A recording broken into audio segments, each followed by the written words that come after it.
Well, making a name for himself at both his club and country wasn't enough for the American teenage sensation Christian Pulisic.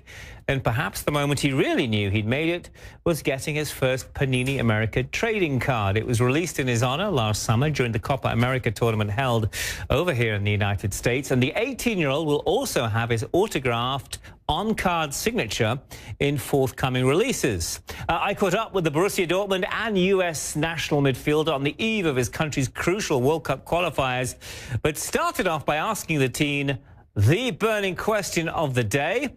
When he was growing up, did he have any trading card that he wanted to collect? I don't know if I had a particular idol, but, I always loved collecting cards from all sports, and it's a big honor to be a part of the Panini family. You've got really important World Cup qualifiers coming up against both Trinidad and Tobago as well as Mexico. How do you get this inconsistent campaign for the U.S. team? How do you get it back on track? Yeah, we just have to stick to our game plan. We have some tough matchups coming up, but I think a big quality of this team is we always respond well. After, tough situations, after losing to Mexico and Costa Rica, we responded well with a win and a tie. So now it's just about, keeping, staying consistent and, coming out with 3 points in this next game for sure. And, just continue to battle and give us a good chance to qualify for the World Cup. The USA's rivalry with the Mexicans, of course, well documented. Describe it for us. Just how big is it, do you feel?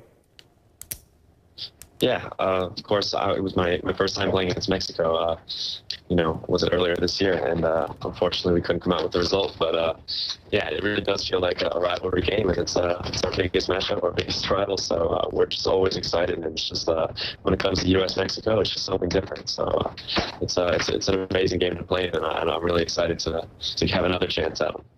It's all to play for. Your resume is already beyond impressive. Youngest non-German player to score in the Bundesliga, youngest ever scorer for the USA national team. How would you describe this whirlwind, frantic life journey you've been on?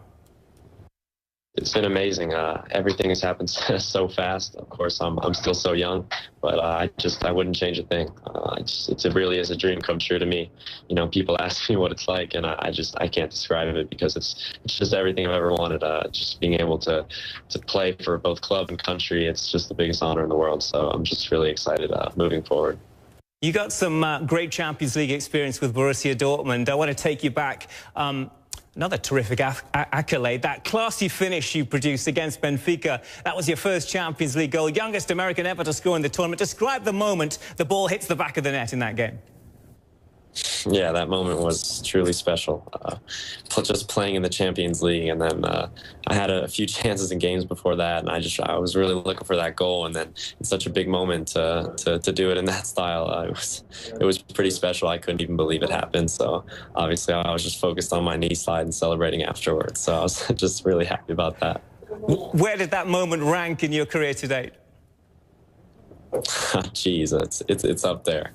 It's up there with the debuts, the first goals. It could be on top. Interesting times at Borussia Dortmund, Christian. The euphoria of winning the German Cup final. Congrats on that, by the way. But then the head coach, Thomas Tuchel, is shown the door. How has that impacted the club, do you feel?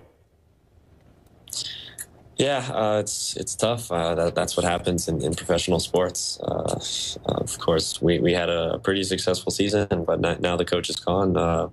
He did a lot for me, and I was thankful for that. What are your thoughts on Peter Bosz's appointment? He just had a great campaign with the young Ajax squad. Well, I followed them a lot, in the Europa League, and seeing a lot of the young guys he put out there and his, attacking style. Obviously, I don't know too much about him or the team, but it definitely looks good, and I think it could be a good match for us. It's also been a very difficult season as well, because one of the most difficult things for you and the squad at Borussia Dortmund, the explosions near the team bus ahead of that Champions League game with Monaco. When you reflect back on that, Christian, how did that impact the club as a whole, you as a player, your teammates?